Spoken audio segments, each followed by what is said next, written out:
जय हिंद साथियों, success maker के यूट्यूब चैनल में आपका स्वागत है। और जैसा कि ये होमवर्क सीरीज चल रहा था और लगातार ये चलते रहेगी। अभी भी आप टेलीग्राम को नहीं ज्वाइन किए हैं, इस चैनल को सब्सक्राइब नहीं किए हैं, अपनी जीके जीएस को बेहतर करने के लिए टेलीग्राम को ज्वाइन कर ले। वहाँ होमवर्क भेज दिया जाता है और डेली आपको वीडियो अपलोड कर दिया जाएगा। जो लोग ऑलरेडी संस्थान में आते हैं वहाँ तो अच्छी तरीका से हम करवा भी देते हैं और सारे लोग रहते हैं करवाने के लिए। और कल हम वीडियो के लास्ट में, हर वीडियो के लास्ट में क्वेश्चंस पूछते हैं। तो कल हम आपसे पूछे थे जो प्रथम वित्त आयोग के अध्यक्ष कौन थे, जिनका जवाब था उसका आंसर होता कृषि नियोगी।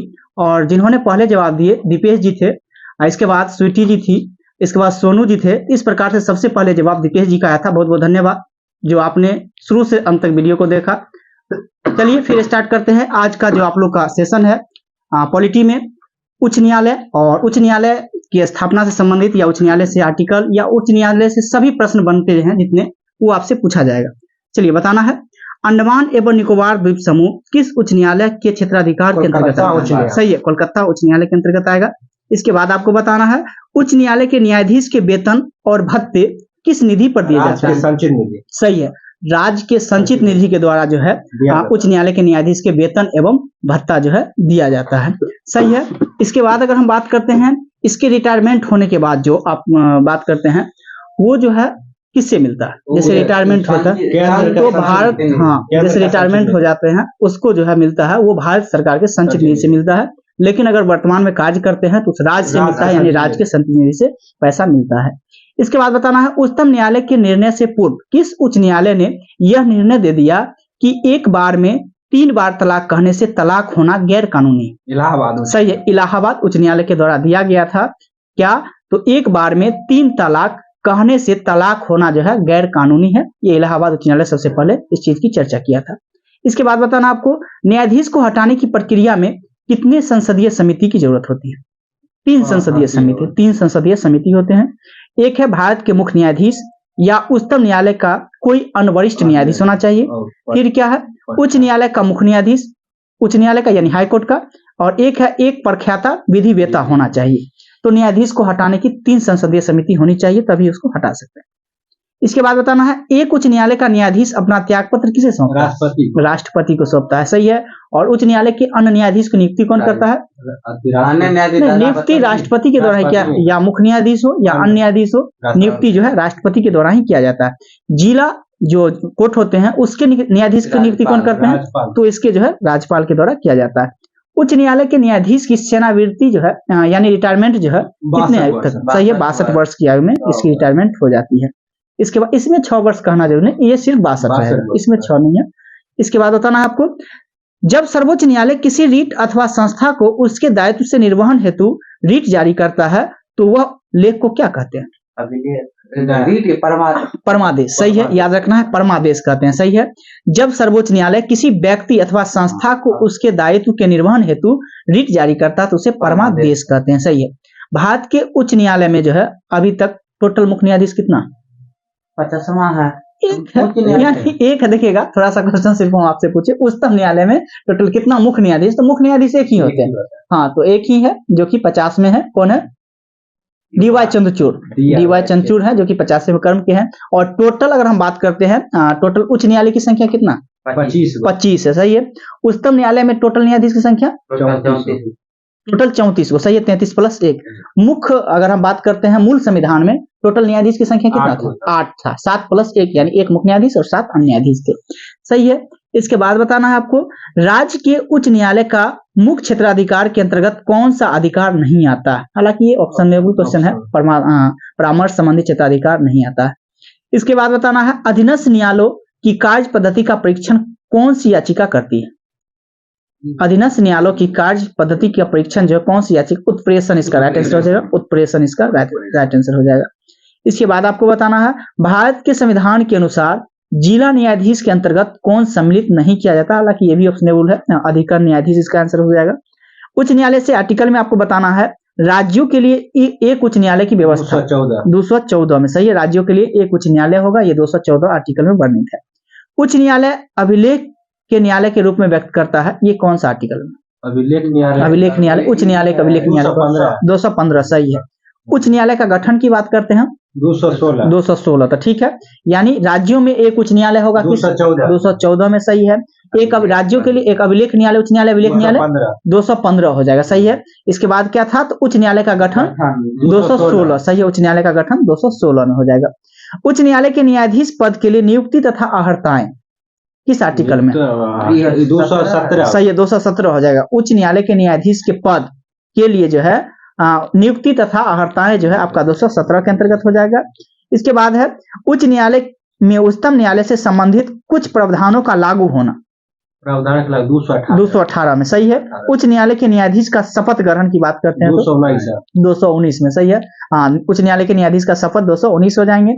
इसके बाद है न्यायाधीश का वेतन एवं भत्ता 221। सही है, न्यायाधीश के वेतन एवं भत्ता जो 221 में, शपथ 19 में और वेतन भत्ता 21 में हो जाएगा। सही है।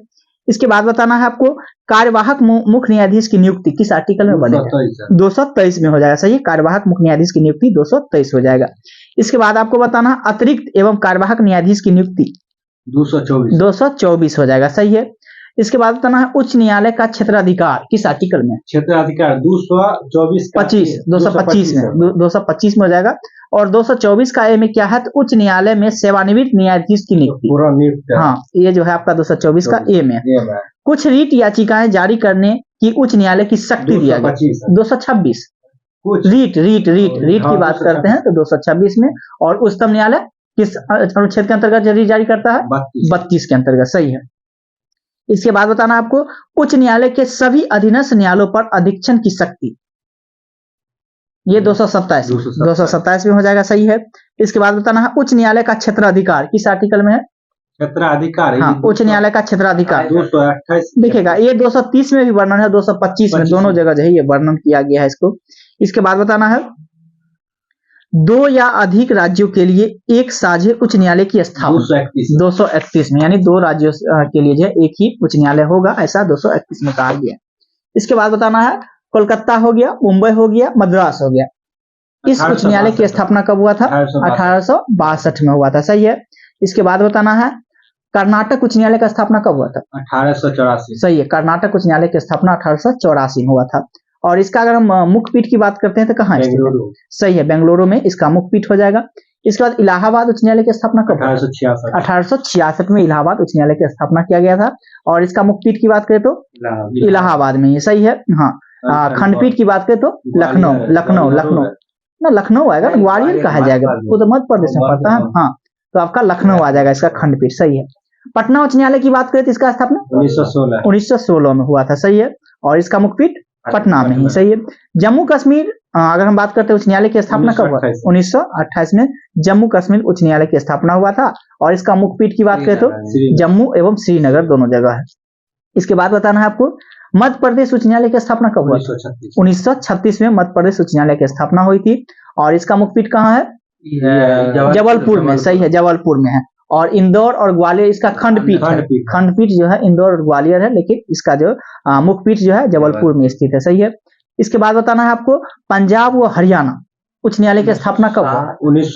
1947 में पंजाब व हरियाणा उच्च न्यायालय की स्थापना 1947 में हुआ था। और इसका मुख्य पीठ कहाँ? चंडीगढ़। सही है, 1947 में। और इसका मुख्य पीठ चंडीगढ़ हो जाएगा।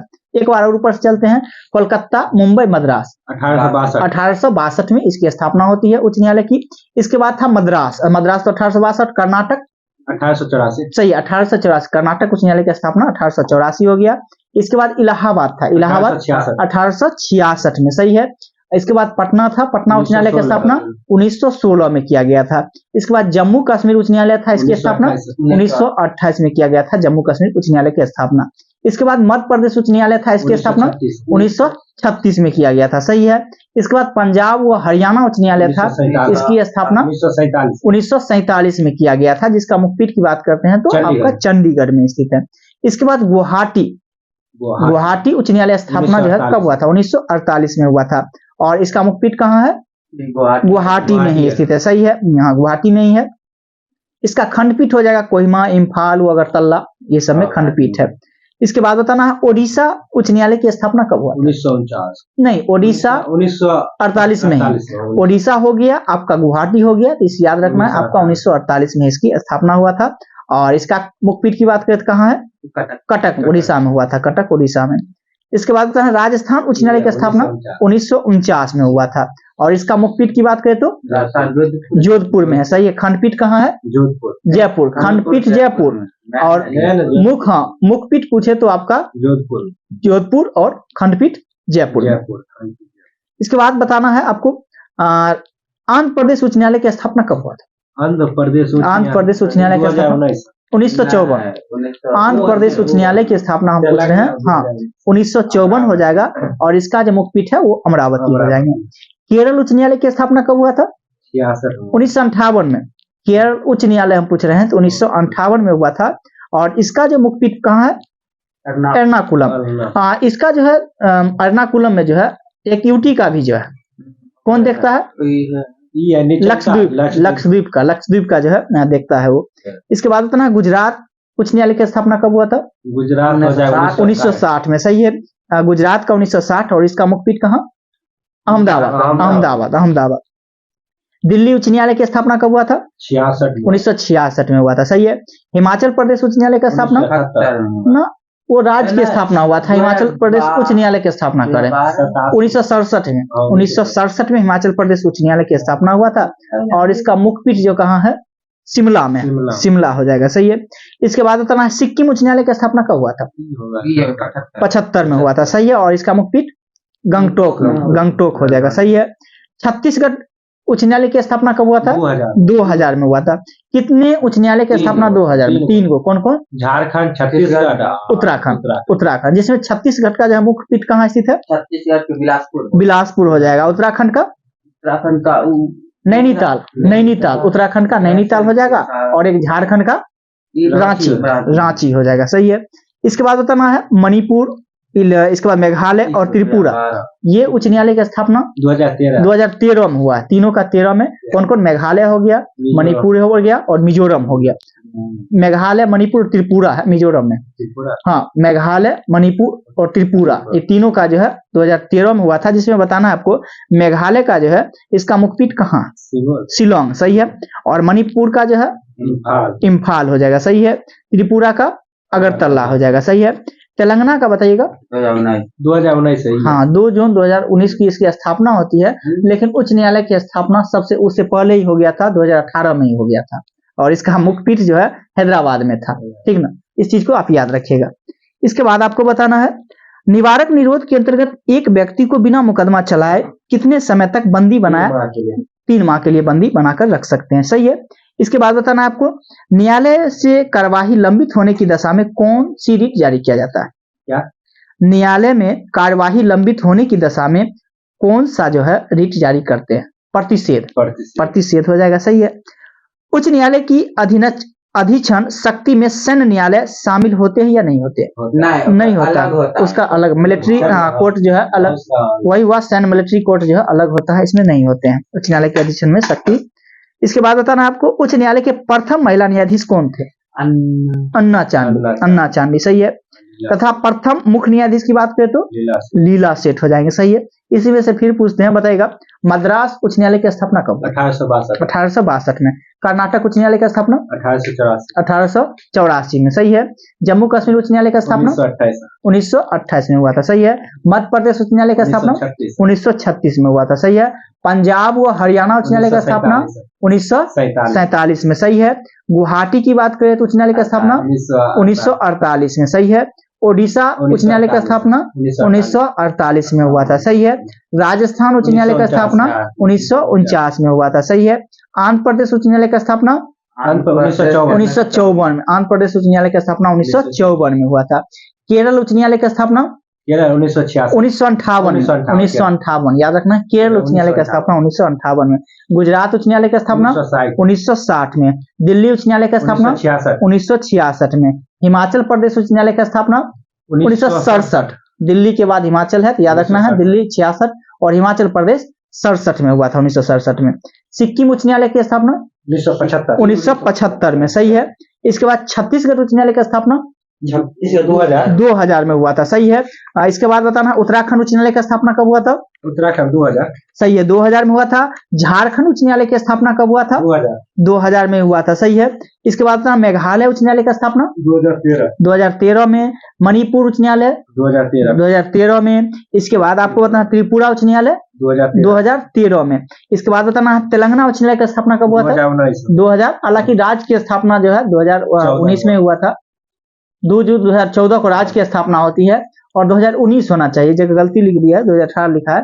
ये 2019 में जो है इसकी स्थापना हुआ था। एक बार शायद हमको बोला भी किया था 2018, ठीक है, 2019 ही होना चाहिए। 2019 में जो है इसकी स्थापना होती है। चलिए, इससे आपको हो गया। कल जो आपको टॉपिक रहेगा केंद्र राज्य संबंध से रहेगा। हालांकि आज जो उच्च न्यायालय एवं उससे संबंधित प्रश्न थे, टोटल प्रश्न महेश बनवाल से हमने कराने का प्रयास किया। और जैसा कि हर वीडियो में जो है हम लास्ट क्वेश्चन एक बताते हैं और आपको आंसर देना रहता है। तो आप बताइएगा किस राज्य में जो है किस राज्य में प्रथम गैर कांग्रेसी सरकार बना था? एक बार क्वेश्चन को सुनिएगा, किस राज्य में प्रथम गैर कांग्रेसी सरकार बना था? कमेंट में जरूर बताइएगा, फिर हम आपका नाम लॉन्च करेंगे। चलिए, वीडियो अच्छा लगा हो तो चैनल को लाइक और सब्सक्राइब जरूर करिएगा और फिर इसी प्रकार मिलते रहेंगे। चलिए, जय हिंद, जय भारत।